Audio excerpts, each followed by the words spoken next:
Olá, meu nome é Pedro Henrique e eu sou estudante de História na UF.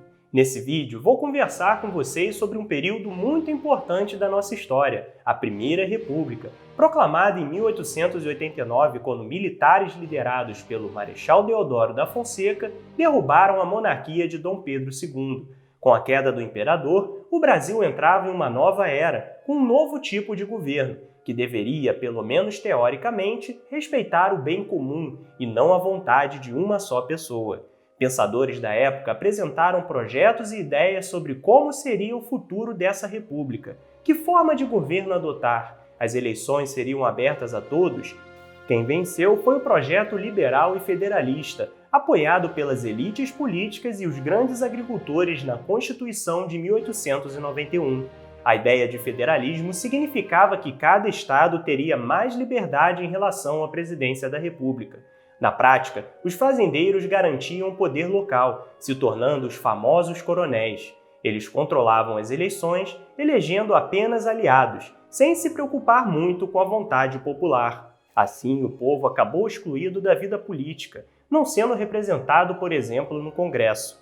Vamos lembrar que naquela época também havia partidos políticos, Câmara dos Deputados e Senado.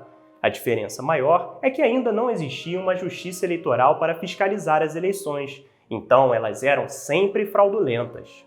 Mas essa exclusão não significa que as classes populares ficaram paradas, só assistindo às movimentações políticas. Alguns intelectuais da época até pensavam assim, diziam que o povo era bestializado, não entendia muita coisa.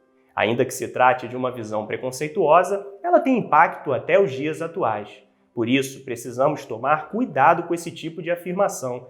Tendo governado o país de 1902 a 1906, Rodrigues Alves queria deixar a cidade do Rio de Janeiro mais bonita e moderna, seguindo os padrões das cidades europeias. Isso significava para ele expulsar boa parte das populações mais pobres do centro. Ainda nesse governo, tivemos a famosa Revolta da Vacina em 1904, quando a população foi às ruas contra as medidas autoritárias de vacinação para conter a varíola.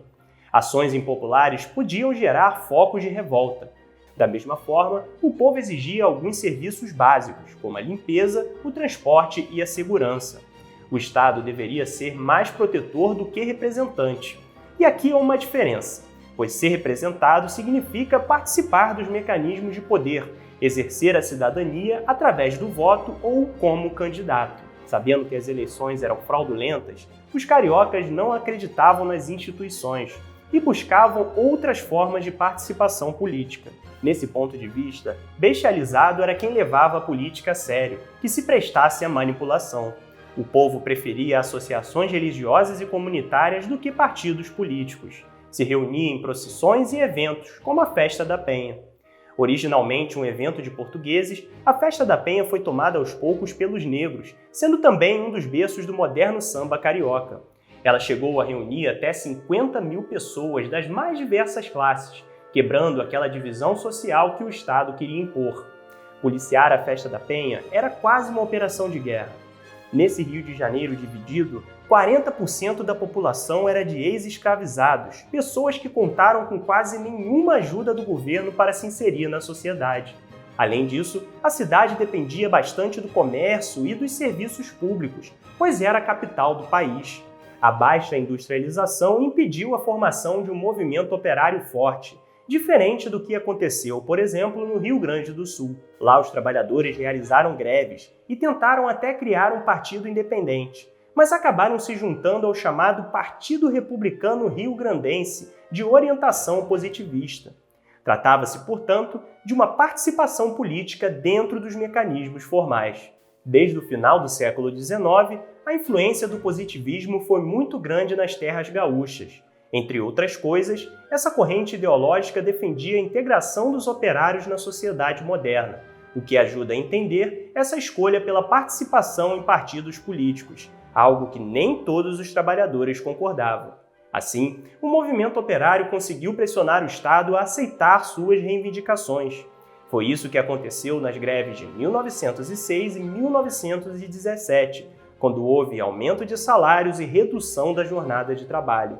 Essas exigências seriam transformadas em política nacional, com a famosa CLT, criada no governo de Getúlio Vargas e importante até os dias atuais.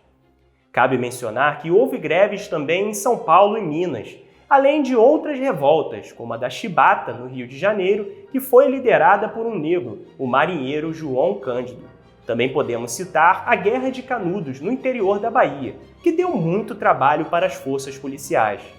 Portanto, na Primeira República, não houve um domínio completo por parte das elites cafeicultoras.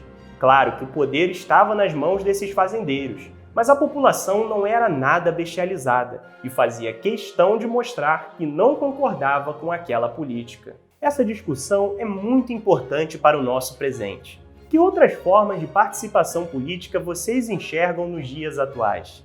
Espero que tenham gostado dessa aula.